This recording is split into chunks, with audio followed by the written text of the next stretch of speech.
Oh, what's poppin'? Man's never been in Marquee with a shutdown, eh?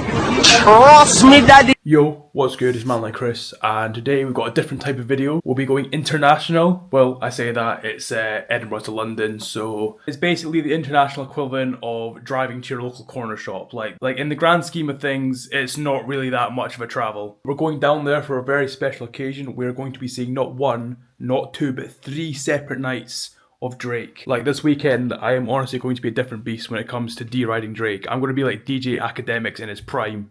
What top 5 you smoking on, Kendrick? Cause my top 5 is Drake. And if you've seen the leaked videos, then you know for a fact that there's a lot of D to ride when it comes to Drake.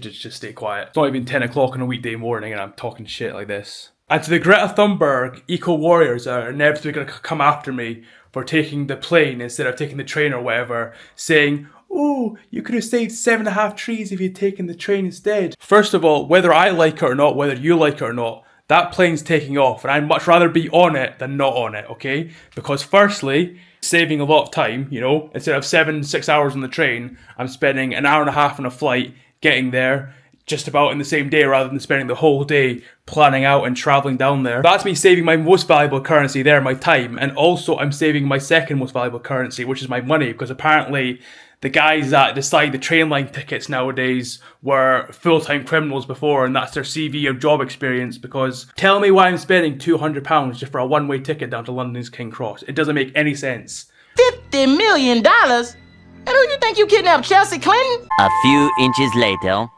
In the mantra of keeping everything as cost efficient as possible, I feel like I'm redefining what it means to have carry-on luggage. Like, this is taking the piss. Look what I've got. This is currently the size of my bag. This is what I'm going to try and bring onto the plane. Like, as a brown man, bringing something suspiciously big onto an aircraft full of people it brings its own sort of problems for me. But Stop. What do you mean by that? I feel like I'm going to be made to firm the extra price anyway. They're going to make me pay. Anyway, I've got like an hour to my flight. I don't have to worry about anything like that. I've got plenty of time to access the Holy Land.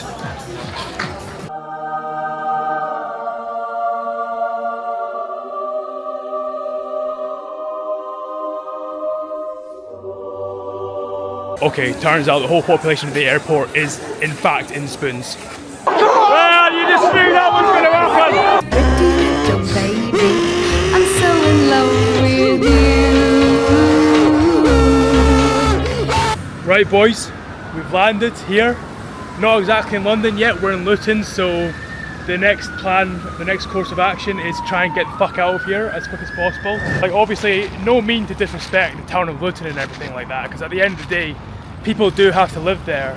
And I mean, I feel like I speak for everyone in saying that we appreciate their sacrifice. Because listen, somebody's got to do it, and they're the brave ones that stepped up. So I think the worst thing about going to Luton though is not actually being here. It's just the fact that in the grand scheme of things, when you're at the airport and you're listening to all these different places get called, like Milan and Turin and Madrid, Ibiza, and you're seeing all these excited faces go to places like that, and then you hear fucking Luton Airport being called, and I have to haul my sorry ass to whatever gate I've been called to, and everyone has to look at me and, let's be honest, they're judging. Right, I've left you guys in the dark for a bit, but you know, we've arrived here, we've made it to the hotel. I'll give a quick debrief about what went down today and why I stayed away for so long. I mean, you know what, it might be a therapy session at this point because it was pretty traumatic. Like, I mean, this sofa thing's perfect. I could probably just lie down and tell you guys my issues on what went wrong today, because my god. Right, firstly, so much for fucking EasyJet, right? If it was so easy, yeah, how is there a 2-hour delay for a 1.5 hour flight? And you know the excuse that they gave? There's traffic in the sky. Like, what the fuck does that even mean? Like, what are they gonna come up with next? There's roadworks happening in the sky. I mean, I arrived at Luton and, you know, I looked a bit cheery then, everything was all good, you know. I gave my debrief about what Luton was like from the outside looking in, and that is that it's a shithole. Carry on filming bits and bobs and whatever I could see there. I mean, there wasn't very much to see, but at the end of the day, the crucial detail was that my phone, I realised, was on 10%, and I was kind of like, oh shit, we're kind of in a situation right now. But either because of the fact that I left my charger at Spoons, I did actually find a seat at Spoons, and I made a terrible error in sending out a message to my Instagram story saying Basically just asking people to buy me a couple of drinks. I didn't think much of it. I didn't think anything was going to get really sent. Now, considering the fact that I hadn't eaten before as well, I had 2 Aperol Spritzes just to start off, you know, something light. But I was met with a bottle of Acai, not too bad. But then also just straight vodka, like just a glass of vodka, just nothing in it. Okay, ice. On a weekday. And also on top of that, 3 glasses of milk as well. Like these poor spoon workers probably thought of some alcoholic Puss in Boots. That went out of their way and bought me those sort of drinks just for that sort of entertainment of knowing that I was going to suffer.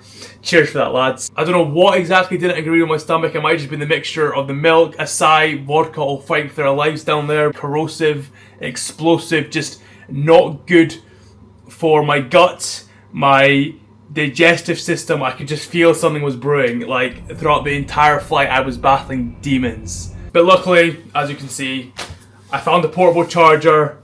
I'm settled in my hotel. Everything has worked out. So yeah, I'm probably going to head to bed right now, you know, catch some Z's and then catch some W's tomorrow morning, you know how it is. So yeah, I'll catch you in a bit. Yes sir, it's the big kickoff, day 1 at Wireless. Honestly, looking at the lineup apart from Summer Walker and obviously the big headliner at the end, it's looking like a bit of an off day.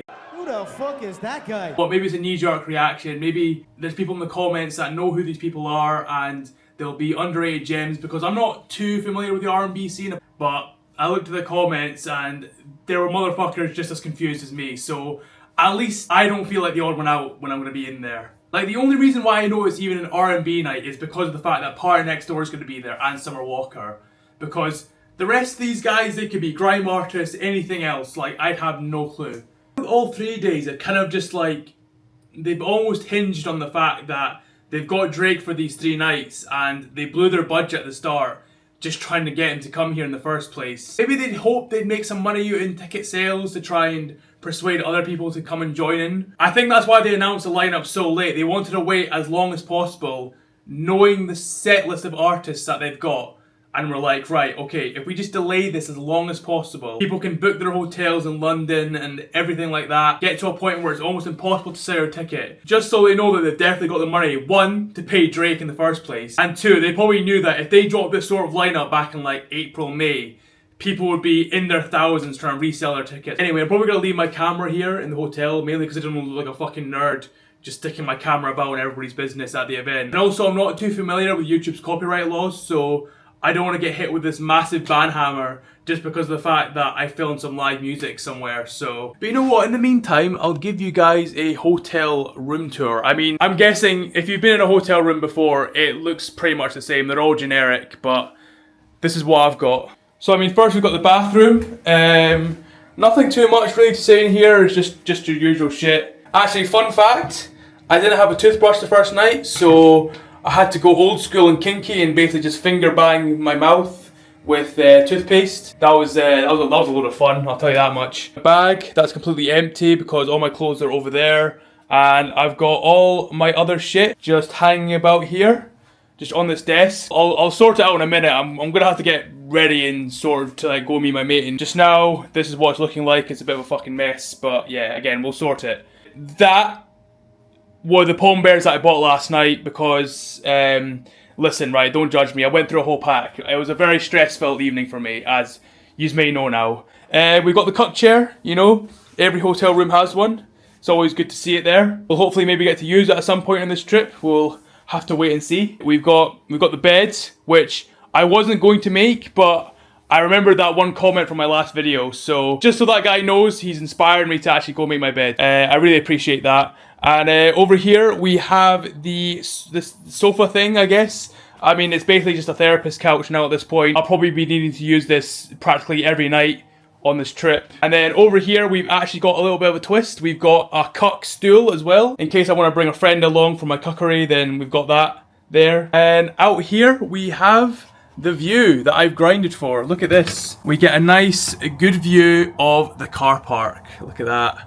And yeah, that's basically it just now. I'm going to go meet my mate down at King's Cross. I think it's like an hour to get there. Like, getting down there won't be too bad. I think it's a very nice day. It's overly a nice day. It's 30 degrees. It's practically unlivable right now, especially with the UK humidity. I think traveling somewhere for an hour in daylight when you're stone cold sober is bit more of an enjoyable experience than traveling back to a place after something big in peak nighttime. Yeah, that'll be a bit less of a enjoyable experience. But listen, I'll catch you guys in a bit. Yeah, we'll see how today goes.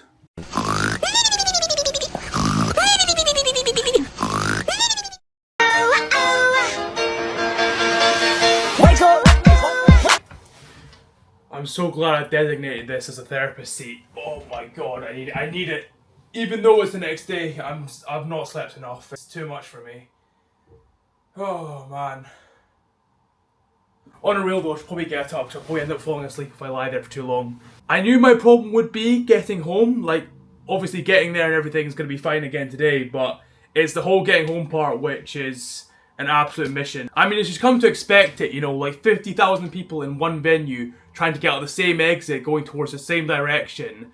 It's not going to be great. But onto the actual day itself, it was actually really good. Like, even the artists that I didn't know, like KDN I think his name is, like I was not familiar with this shit before, but now I am. Like, honestly, like I feel like it's opened my eyes a lot to some of these artists that have come out here. To be fair, it is wireless. At the end of the day, even if they aren't going to bring out proper A-listers, they are going, it's not like they're going to just bring out random bums, you know what I mean? So, and then they brought up Kalani as well, so that was also an added bonus. Can't lie, Summer Walker's performance absolutely moved me as well. I was trying to act like a nonchalant king and not sing along to her lyrics, but I physically couldn't help myself by the end. Then Party Next Door came out, he was great, and then obviously Drake came out, and at that point, like, my expectations were sky high, and he somehow surpassed that. I couldn't even believe the stuff that he did last night. It was genuinely insane. It felt like a fever dream. Like, I was expecting a lot of songs out of his collab album with Party Next Door, which he did play a lot of, which was great. But bro, this man brought out all the bangers as well. Shot for Me, Marvin's Room, I heard that live, that just felt absolutely surreal. And then he brought out the old school R&B Avengers as well, and I was, mate, honestly, like Valentino, Bobby Valentino, Bryson Tiller, Giveon, and I can't even believe I'm saying this, I never thought I would mention her name in this vlog whatsoever, but Miss Lauryn Hill came out to perform as well. I thought she died during COVID. Died? I'm not dead. So when I first saw her, obviously throughout the day people have been smoking. I thought I caught some secondhand smoke and it got to my head and I was fried. Because when I first saw her pop out, I was like, there's absolutely no way she's here right now. Like, it was just insane all around. He used his stage presence so well to the point that he even started floating about on this platform. And he went around the whole stadium. Imagine being in the back thinking, like, you're never going to get a view of Drake. You can only hear his voice and whatever. And that's the only evidence you have of even, like, knowing that he's there in the stadium with you. And then you just see him flying about on this floating platform.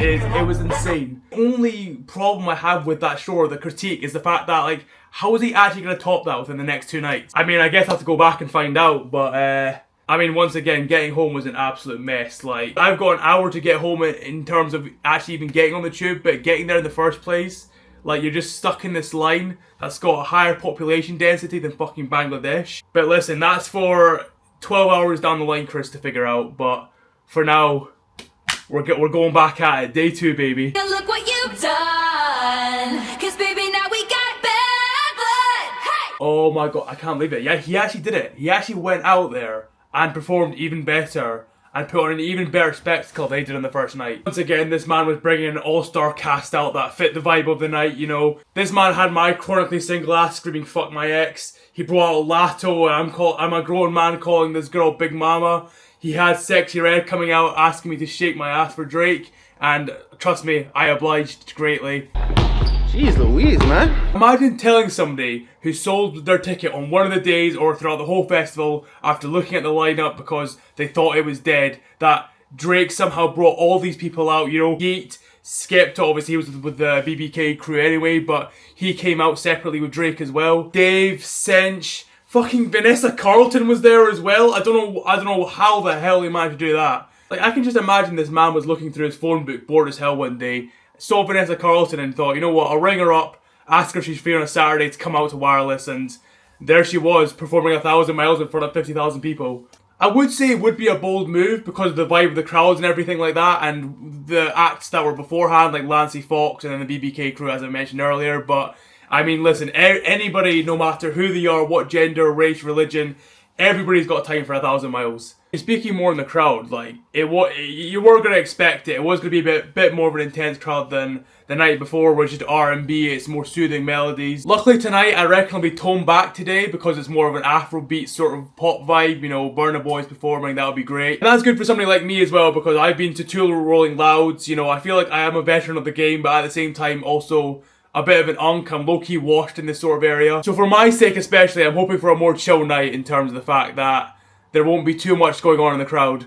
But listen, hey, as I was saying before, I've got no expectations for Drake in this last show. He can make it, like, bro, he could do nothing in this last show. He could just come out, say a couple words, walk back to his dressing room. I wouldn't even be bothered, mate. I mean, I'm hoping he's got one last gift for me in terms of bringing out Tyler, but apart from that, like, there's no expectations here. Whatever he does now is immaterial to what I've experienced over the last 2 days with his sets.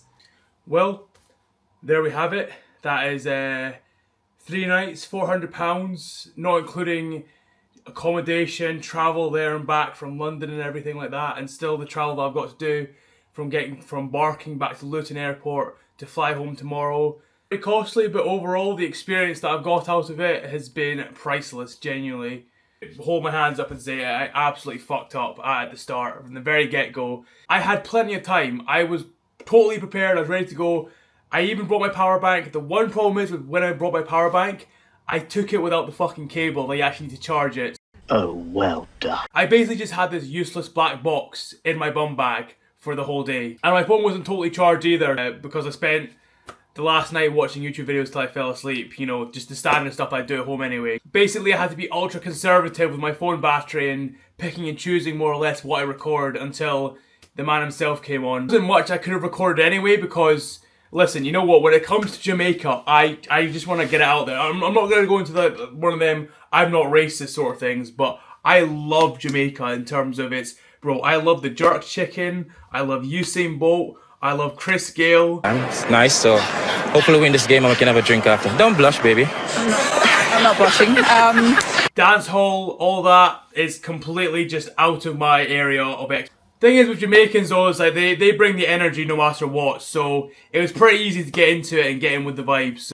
I mean, cause listen, I didn't even bring any extra cash, I didn't bring any credit cards, so if my phone died, that was my source of Apple Pay, so pretty much my source of life came with the battery coming from my iPhone, because if my iPhone probably died at that point, I probably would have died at some point with it later on. So there is one song by Vybz Kartel that I did record, and I'm ashamed to say I know the song because of Cole Palmer, but that's how it is, unfortunately. Jeans, cut off foot pants. Everybody have the arms, so me get my class. In fact, he even brought out Lauryn Hill again, which was, again, even more surprising than last time. And I thought she was dead the first time she came out. So obviously, for the third time and last, Drake came on at the end. He started talking about a curfew, which I guess on the Sunday night, they were supposed to close a lot earlier. I'm guessing it's because of noise pollution and everything, and the fact that there are some people out there that have a JOB to try and, you know, post any slurs on the internet, so I'm going to spell it out for you guys just to, you know, avoid any trigger warnings. But the fact that he mentioned it first and foremost before he even started anything, it just showed that he was taking it seriously, because I remember on the Friday night, his mic did get cut off when him and Lauryn Hill were about to play one last song, which is good though, because it came back around in the end, because I feel like she would have done Killing Me Softly if it wasn't for Wireless cutting her off. Imagine cutting off Miss Lauryn Hill, by the way. I mean, he still got a hell of a lot done, to be fair. He brought more guys out. He brought back out Popcat and Vybz Kartel. Tried to stay away from this all weekend, but, like, it's been on my mind and I have to get it out now. Kendrick Lamar does not have this type of pull. He could not attempt this type of show if he even tried. Managed to force SZA to babysit his tiny ass across different countries, but, like, in terms of getting all these artists on a whim just to fly out, he said it best back in the day, but Kendrick. Hey, you ain't got the juice like that. You ain't got the juice like that. It was a brilliant way to round it off though, because me and my mate strategically placed ourselves at the part of the stage that we knew that Drake's little floating platform thing would first take off on. So when it went up in the air, there was actually a point where it went over my head. So I literally, for a moment in time, had Drake on top of me, which is a sense I thought I'd never say in my life, but let me just tell you, I enjoyed it to the max. I mean, as of now, my main motivation for recording this late at night, and I probably had to be a bit quieter because, you know, I'm talking about noise pollution at Wireless. I'm probably breaking noise pollution here by even just chatting to you guys, but up early just to get from a train from Barking to Luton, to go to Luton Airport, and then have to fly back to Edinburgh. So I have to go through the trauma of going through Luton again. So yeah, I don't know when I'll next see you guys, but I'm sure I'll be very soon. If you made it this far into the video, obviously, please subscribe and leave a like. You may as well at this point. And yeah, I'll see you guys next time. Peace.